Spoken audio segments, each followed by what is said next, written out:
पूर्व कच्छ गांधीधाम पुलिस ने आदिपुर के इलाके में एक नाबालिग के साथ दुष्कर्म करने वाले आरोपी को इसमों को पाया और कानूनी कार्रवाई की है। मौसा ऊपर के दो अज्ञात लोगों ने एक नाबालिग पीड़ित और उसके दोस्त को धमकी दी। पीड़िता का अपहरण कर लिया और उसे सड़क पर एक स्थान पर ले गए। पीड़िता को जबरदस्ती धमकी देकर अपराध करने के लिए बलात्कार का अपराध किया, जिसके बाद पुलिस ने विभिन्न धाराओं में मुकदमा पंजीकृत किया और आरोपियों की जांच की और आरोपियों की तलाश के लिए अलग अलग टीमें बनाई गईं। आसपास के इलाकों की जांच करने के बाद तकनीकी निगरानी और मानव खुफिया जानकारी की मदद से सीसीटीवी फुटेज की जांच की। गणना के दौरान आरोपी इसमो महेश उर्फ डब्बो मोती भाई खुदकोली और संदीप गर इस अपराध में शामिल थे, जिन्हें पुलिस ने गिरफ्तार कर लिया है। 26 तारीखની જે સિને રોડ પર જે ઘટના બની શું છે આખી વિગત?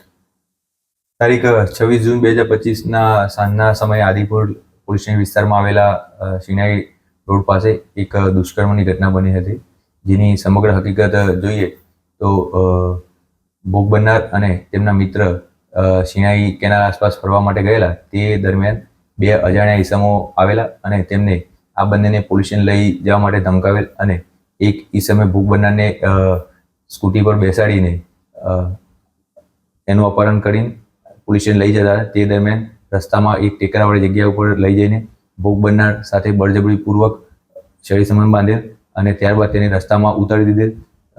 તેમજ ભોગ બનનારના મિત્ર કે જેને અન્ય આરોપીએ પોતાના સ્કૂટર પર બેસાડીને લઈ જતા હતા, તે દરમિયાન એક રસ્તામાં જ ભોગ બનનારના મિત્ર દ્વારા આ સ્કૂટરને નીચે પાડી દીધેલ અને ભોગ બનનારના મિત્ર અને અન્ય આરોપી બંને નીચે પડી ગયેલા અને અન્ય આરોપી ત્યાંથી ભાગી ગયેલા। આ સમગ્ર બનાવની જાણ થતાં પોલીસે ફરિયાદી સાથે તાત્કાલિક ઘટના સ્થળે પહોંચી અને ભોગ બનનાર અને તેના મિત્રની શોધખોળ કરવામાં આવેલ। શોધખોળ દરમિયાન આ બંને મળી આવતા પોલીસ દ્વારા ફરિયાદીની ધોરણસરની ફરિયાદ નોંધવામાં આવેલ અને તપાસની કાર્યવાહી કરવામાં આવેલ। તપાસ દરમિયાન પોલીસને દ્વારા બંને આરોપીઓ કે જેને આ ગુનાનો અંજામ આપ્યો હતો તે બંને આરોપીઓને હસ્તગત કરી લેવામાં આવેલ છે અને પોલીસ તપાસ હાલ ચાલુમાં છે। સાહેબ, આ ઘટના કેટલા વાગે અને કેટલા વાગ્યા બન્યો? આ સમગ્ર બનાવ 26 જૂનના સાંજના 7:30 થી 8ની વચ્ચેનો બનાવ છે।